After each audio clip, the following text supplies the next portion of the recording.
Good morning, Bitcoin. Today is Thursday, September 27th, 2018. My name is Thomas Hunt, and here's what's happening today in Bitcoin.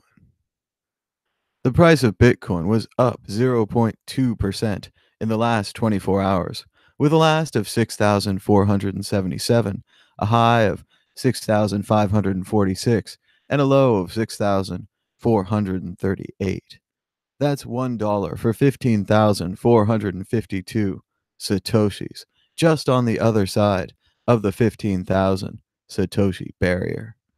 Our top story today: Bitcoin unicorn Circle is launching a USD-pegged cryptocurrency. That's right, people just can't get enough of stable coins. Of course, you could just use the USD dollar. It has the same amount of trust. Remember, all stable coins rely on a bank account full of dollars. As long as they have the bank account, they have the stable coin. As long as they have the same amount of dollars in the bank account as they do stable coins representing a dollar, the coin is fair. When that changes or their account is seized, they are no longer a stable coin. But for some reason, everyone's excited about the idea of a stable coin. They could just use the dollar. Analysts suspect cryptocurrency used to evade U.S. sanctions in North Korea. Once again, Bitcoin gives countries options that they didn't used to have. From the people in Cyprus in 2013 being able to avoid the banks, to North Korea and Iran allegedly able to avoid U.S. sanctions. Once again, Bitcoin is currency that exists without governments or corporations and can be used to evade, change, and perhaps decentralize both. Kavanaugh indicated that on the Supreme Court, he would likely find, again, that net neutrality violates the First Amendment rights of Internet service providers. As the EFF reports, Kavanaugh is profoundly pro corporation, believing that they actually have First Amendment rights. Sikur, or Secure, turned a Sony smartphone into a cryptocurrency vault. While it is a slick looking smartphone, I'm not sure I'd want my so called cryptocurrency vault to have a Wi Fi card or to have a 3G or internet card inside. Seems like a stretch.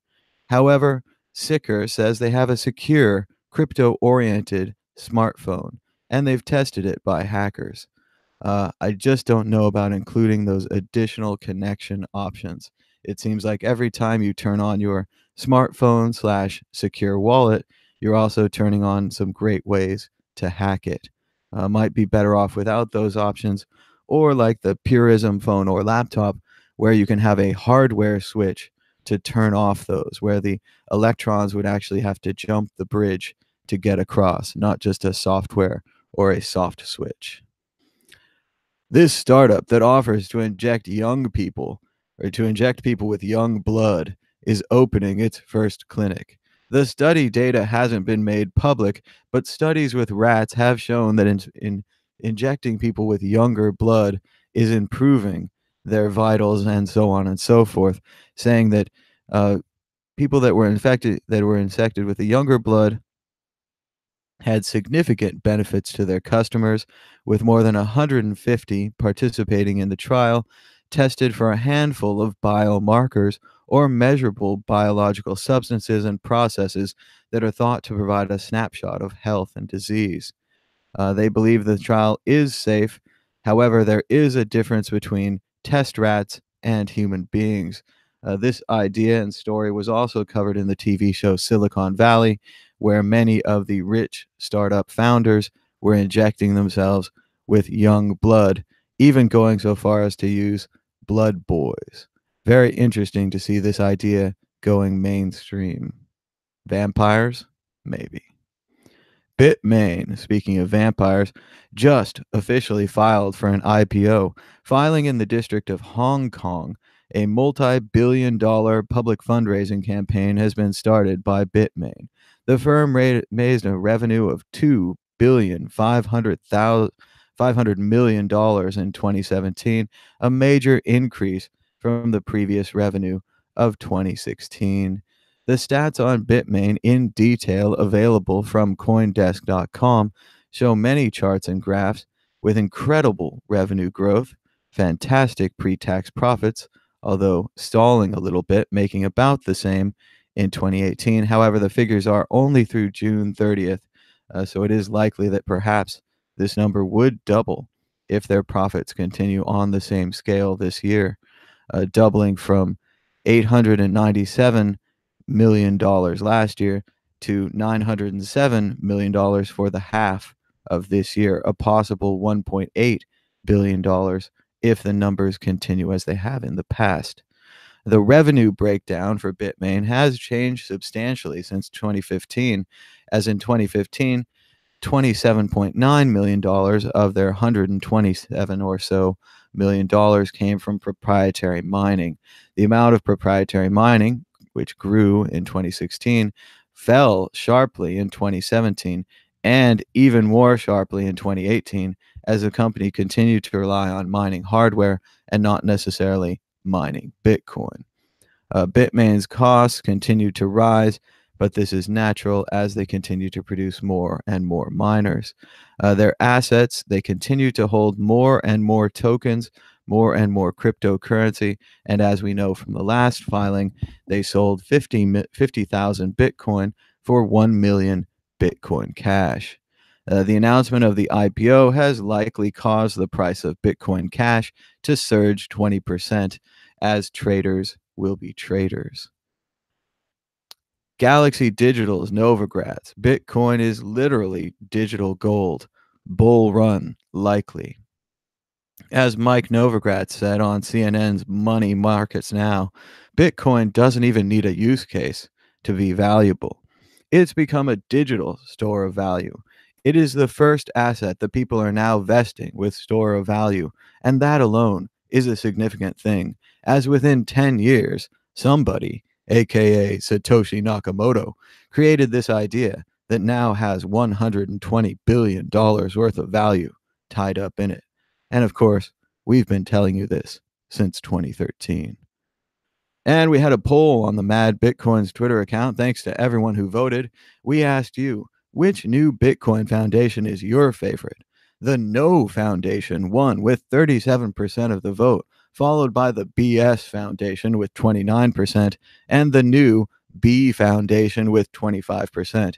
Bitcoin Foundation Classic ran behind in the poll with a mere 9%, just showing that perhaps the longer that you are a Bitcoin Foundation, the less and less popular you become.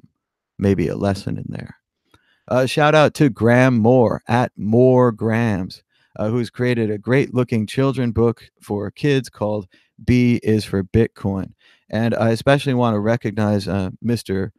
Moore for his contribution here, where he says, I left my good finance job in 2014 to pursue a career in health and fitness. That lasted for a couple of days until I found out about Bitcoin. I've been completely obsessed with Bitcoin ever since, and I haven't thought about much else. As he says, when I was looking for what I could contribute to the Bitcoin code, and I wasn't prepared to start a company, I figured I could contribute by inspiring people, so I began telling everyone about Bitcoin and started writing B for Bitcoin as a note in my phone. The book never materialized into anything more into an idea until earlier this year when I devoted real time and energy into bringing it to life, which is incredibly rewarding and enjoyable. Now, B for Bitcoin is available on Amazon, and people can finally share their love of Bitcoin with their young children, and anyone can learn their Bitcoin ABCs. Head over to bisforbitcoinbook.com for more information and links to amazon.com, where we can support this great idea. Remember, you don't have to be a programmer or a scientist to contribute to Bitcoin. You just need to have a good idea and tell the people about Bitcoin. Shout out to Graham Moore. I guess he's today's Bitcoin person of the day. Also, shout out to everyone who's been donating to our Tallycoin fundraiser. As you know, we're over in Europe for a couple of days, maybe a couple of weeks, and flights, accommodations, and other things while we travel to cover these cryptocurrency conferences are expensive. So please donate now to the Bitcoin QR code on your screen. That's right, it's a special QR code that even works with the Mad Bitcoin's picture inside. How cool is that? We've raised 0.13145 Bitcoin, around $849, towards our goal of $1,000 to help Mad Bitcoins cover the cost of his flights while in Europe.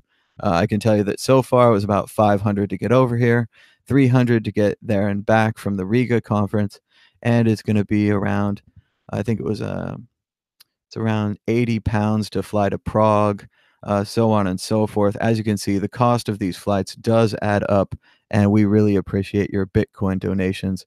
Shout out to individual donors, 0.0004964 and 3779E5. That's a small one.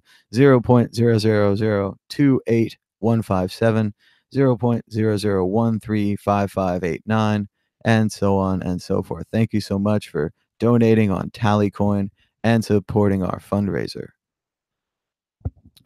Today's my last day in the middle of England. I've had a great time. I went to Birmingham yesterday, not Birmingham, and today I'm going to be taking a train to London. So just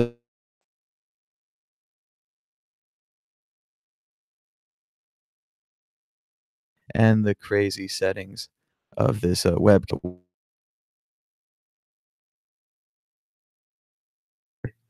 But once again, watching.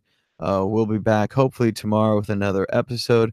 Keep your eye on the Mad Bitcoin's Twitter account for updates about a possible London meetup. It will likely be last minute at a pub, and all are welcome. So thanks so much for watching. Give us a thumbs up and a share. And until next time, bye bye.